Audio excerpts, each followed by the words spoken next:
para mag-observe. Hindi niya masusumpungan ng Panginoon.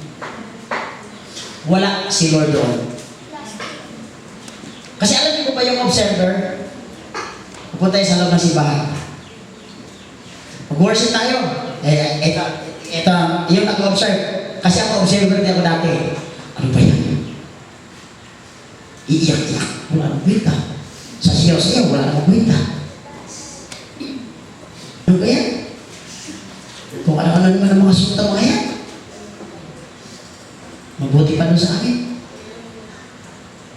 Sometimes, pag hinanap mo ang Panginoon sa ganyang kaparaanan, I tell you frankly, never mo masusumpungan sa Lord. Ang sabi ng banal na kasulatan sa aklat ng Jeremiah, sa aklat ng Hebreo, sa aklat naman ng Deuteronomy, kapag hinanap ninyo ang Panginoon ng buong puso, ang sabi ng Panginoon, masusumpungan mo ang Panginoon ng buong puso. Hallelujah. Hallelujah! Praise you, Lord.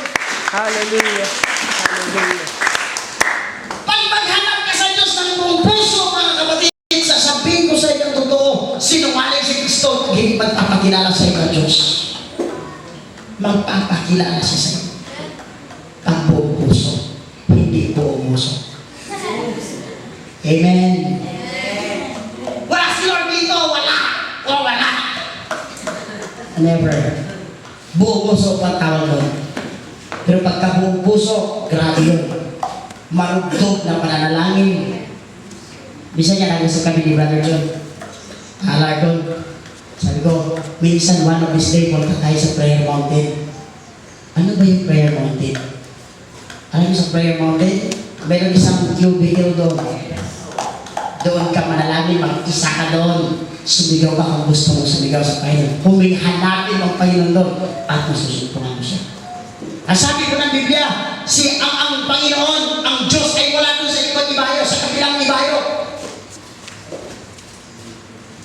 Ang sabi ko ng Biblia, ang Panginoon ay wala doon sa kabilang mundo. At ang sabi pa ni David, ang Diyos ay wala doon sa malayo sa alabaap. Ang Diyos ay wala sa ilalim ng lupa. Ang sabi ng Biblia, ang Diyos ay nasa iyong puso. Hanapin mo lang. Kaya nga buong puso ang paghahanap dahil hindi malayo sa iyo ang Diyos. Nandyan lang, anytime na tumawag ka sa Kanya. Ang sabi niya, call unto me and I will answer thee and I will show you the mighty things. Yung mga bagay na mahiwaga sa paningin mo, ipapaalam sa iyo ng Diyos yan. Dahil gusto ng Diyos, hindi ka maguluyan. Gusto ng Diyos na unawaan mo. Gusto ng Diyos na matakpan mo. Ang mga bagay-bagay na ito sa Kanya. Jeremiah chapter 33 verse 3. Jeremiah, yan ba yung telephone number ko kay God? Meron ba kayong telephone number kay Lord? Amen. Kung 666 yan, palitan nyo 332. Jeremiah chapter 33 verse 3. Call unto me and I will answer thee, says the Lord. Kaya, kung gusto nyo kunin yan, bigay ko sa inyo yan. Para marami na tayo may telephone number kay God. Okay. Now, yun po yung pag-research natin. Bago tayo magtapos, gusto ko pong ipaunawa sa inyo ang mga bagay. Alam niyo po, hindi naman tayo sumusumpungan ng Panginoon. Kung buong puso, kaya na sinabi ko sa inyo, kung buong puso mo siyang hahanapin, masusumpungan mo ang Panginoon. Pero ito ang problema. Ano ang madalas na na-encounter natin at ano ang madalas na nagiging problema? Sa panahon na gusto natin makilala at masumpungan ang Panginoon, alam niyo po ba na mayroong Herodes na lumalapit sa inyo? Pastor, sino na namang Herodes yan? Minsan ang Herodes ng buhay mo, asawa mo eh. Hello? Si Herodes, alam ginagawa niya? Sabi niya, bring me a word. Gusto kong sasampa sa Diyos. But according to the book of Matthew chapter 2 verse 13, ang sabi niya, pag nakita niya si Jesus, and sabi ng Biblia, I will destroy Jesus. Papatayin ko si Jesus. Yun yung plano niya. Papatayin ko si Jesus. Sisirain niya si Jesus. Tutuugin niya si Jesus. Yun yung plano ni Herodes. Pero ang sabi niya, kapag kunwari siya, dalhin ako sa kanya, sasamba ako sa kanya. If you are a true seeker, you are not a seeker, but you are a worshiper. You are a worshiper. Mananamba ka sa Diyos. Kapag nire-research mo ang Panginoon, sumasamba ka pala sa Diyos. Sumasamba ka sa Diyos kapag hinahanap mo ang Panginoon ng buong puso. Kaya ang paghahanap, mga kapatid, kailangan hanapin natin siya sa tama. In what way? You have to pray first before you seek your God. Bago mo siya hanapin, Panginoon, ipaunawa mo sa akin po. Pag nagpaunawa sa iyo si Lord ng isang bagay, hindi natatapos to. Tuloy-tuloy na po yan. Marami ka naman diniskubrihan. Bakit? Yung tanong mo sa akin kanina, Brother John, sabi na, asiniliyuhan, aklat na ito, kapag binuksan ng Diyos yung aklat na yan, maniwala ka, magtataka yung mga tao, yung mga kapitbahay mo, bakit ganyan magsalita yan? Bakit ganyan magsalita yan? Bakit alam na yung mga Panginoon? Bakit parang pastor na yan? Why? Because God opened the windows of knowledge. Bibigay sa iyo. Bubuksan niyo yung aklat na yun. Book of understanding. Bibigay sa iyo. Pag binigay na ng Panginoon, sabi, may mga tao sabi, ba't kasi ka nagsasamba? Eh, mga kwan yun, mga buwang agin yan eh.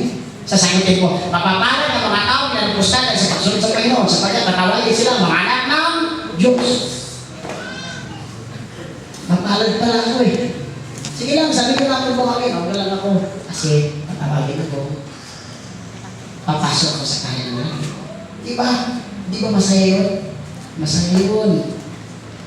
Diba? So, ito po mga kapatid, kapag hanapin natin ang Panginoon, huwag niyong kalimutan yung nalangin. At kapag hinanap rin niyo siya, ay garantihin niyo guys, masusupungan niyo siya. Hindi kayo tataguan ni Lord. Hindi yan maglalaro ng, ano yun? Ano ba yan? Yung may laro-laro eh, tago-taguan eh. Diba? Si Lord hindi makipagtago-tago sa'yo pag hindi mo ibibigay niya yan. Basta nasa puso. Ibigay niya. Now, so, hopefully mga kapatid, na lalo pa tayong lumalim sa salita ng Diyos. Lumalim tayo ng gusto. At yan ang gusto ng Panginoon sa atin. Sa mga nasabi ko po sa inyo kanina, may mga bagay sa tuwing lumalapit tayo sa Diyos, mayroong Herodes na lumalapit sa atin. Sino-sino ang mga Herodes na ito? Minsan yung mga kapitbahay natin, minsan kaibigan natin, minsan mga mahal natin sa buhay. Sometimes sila yung pumipigil para tayo lumapit sa Diyos. But I tell you guys, tuloy lang. Hahadlangan ka man ng kanyon, tuloy lang. Hahadlangan ka man ng sibat, tuloy lang. Sabi sa aklat ng Roma chapter 8, verse 35, sino ang makapaghiwalay sa akin sa pagmamahal ni Kristo? Ang kawalan ba? Ang kagutom ba? Ang kawalan ba? Ang kahubaran ba? O ang kamatayan? Ang sabi ni Paul, walang makapaghiwalay sa akin sa pagmamahal o sa Panginoon. Kayo umaga, mayroon bang makapaghiwalay sa inyo sa Panginoon? Mayroon kaya? Eh kung wala kang bigas, masisimba ka ba? Sabi ng iba, uunahin mo muna ang tiyan. No, sabi ni Paul, kawalan ba ang magpapahiwalay sa iyo sa Panginoon? Sabi ni Paul, no. Sino ang makapaghiwalay sa iyo? Ano ang makapaghiwalay sa iyo? Wala ka pera. Sisimba ka pa rin? Pagnilikod ka pa rin sa akin? Eh, ano bigo ka sa minahal mo? Pag binasid ka, tutuloy ka pa rin ba? Sino ang makipaghiwalay sa iyo? Yan bang lahat ng yan? Kahirapan ba? Gutom? Sino? Eh kung ma-offer kita ng malaking halaga sa araw ng linggo, bibigyan kita ng isang araw 1,000 pesos. Ang isang araw ng linggo, unahin ko lang ako. Lord, malaki yun na. Hello? Lord, malaki yun na. Tama o tama? Ba? Yan ba ang makapag-iwalay sa'yo sa Panginoon? I tell you guys, if we are rooted in the Word of God, no one can separate us from the love of God. No one, walang sino man ang makapaghiwalay sa atin sa pagmamahal ni Kristo, sapagkat ang mahal ni Kristo, ang pagmamahal ni Kristo, ang pag-ibig ni Kristo ay sapat sa iyong kailangan. Amen.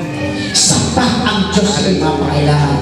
Sabi ni David, sabi niya, tumanda na lang ako, pumuti ang aking buhok, pati ang aking balbas. Ang sabi ni David, wala akong nakitang tapat na naglilingkod sa Diyos na namatay sa gutom. Amat ang Diyos ay mga pangako, hindi ka iiwan, di mapabayaan man. Ang sabi niya, seek ye first the kingdom of God and His righteousness, and all these things shall be added unto you. Kapag nasumpungan mo na ang Panginoon, huwag mo nang pakawalan. Kapag nasumpungan mo na ang Panginoon, unahin mo na siya sa lahat ng iyong buhay. Pag nasumpungan mo na ang Panginoon, hindi na dapat mahiwalay sa mga kahirapan. Pag nasumpungan mo na ang Panginoon sa buhay mo, gawin mo siya pag-aari ng iyong puso. Pag-aari ng iyong buhay. Gawin mo siya master ng iyong buhay. At pag siya na magiging master ng buhay mo, hindi na ikaw ang masusunod sa gusto mo. Ang Diyos na ang masusunod sa buhay mo. Hindi ka bibigyan ng Diyos na napakaligros para kay lahat. Never kung gagawin sa iyo. Hindi ka pahihirapan ng Diyos. Hindi pa natanggal ng Diyos sa iyong sapatos mo para maglabas ka ikutin ang buong antigulo. Hindi ka gagawin yun dahil mahal ka ng Diyos.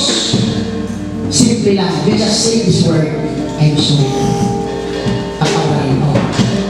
Only that word is enough. Hindi mo na kailangan sumpa pa ng buwan, Panginoon. Sumpa pa ng buwan ako, Panginoon. Never na hindi na kailangan na Diyos yan. Sabihin mo lang, Lord, nagkasalan ako ng para sa iyo. Patawarin mo ako, Panginoon. Renew the right spirit within me. Renew the right spirit within me. Create in me a clean heart, O God, and renew. Mga kapatid, bakit sinasabi kong renew? Sabagat ang original natin pagkatao ay may naging takot sa Diyos. Pero nung ninakaw ng kaaway, tayo mo'y nawala doon sa circle ng Panginoon. That's why I tell you guys, renew the right spirit. Bago tayo isilang sa daigdig na ito, God gave us the right spirit. Pero ninakaw yan ang Diablo at tayo ay namubuhay sa kasalusaluhan. Tayo ay namubuhay sa kasalanan. Kaya now is the time to go back to your personality. Go back to your personality. Balikan mo kung sino ka nung ikay mahirap pa. Nung mali ka, ano ang ginagawa mo sa Panginoon? Di ba gusto mo mapanahalan ng Diyos? Di ba gusto mo matutuwa sa iyong Panginoon? Now, do it again. Lord, help me to do these things. Sarili natin, hindi natin kaya yun. Pero dahil ikaw ay anak, you have the right, you have the power to ask any things in the name of our Lord Jesus Christ. Sabi natin, I will. That is the you want. Hallelujah. Hallelujah. Hallelujah. Ayaw mo nga tayo sa'yo. Oh, we worship you, Father. We worship you, Lord. Hallelujah. We honor you, Jesus. As we gather together in this place, Lord, nakita mo ang puso ng bawat isa. Nakita mo, Panginoon, ang mga nandami, ang lahat ng dito, Panginoon. Maraming iba dito sa amin, Panginoon, bigat na bigat ka sa kanilang kasanin. Maraming iba dito sa amin, ngayon umaga, Panginoon, ay nalilito na, Panginoon, sa dami-dami, Panginoon, na nagsasabi na sila katuhanan. Maraming iba sa amin, ngayon umaga, Panginoon, nag-struggle na, Panginoon, sa trabaho at sa paglilingkod sa iyo. Maraming iba dito sa amin, ngayon umaga, Panginoon, ay nahihirapan na ng lubusan. But Lord, we ask for mercy. Have mercy on us, Lord God. Kaawaan mo ang iyong mga Panginoon. Abutin mo ang aming mga puso ngayong umaga, Lord. Hallelujah, Jesus. Oh, we worship you, Lord. We worship you, Lord. Hallelujah. Come on, guys. Come on, church. Let us bow our heads. Let us meditate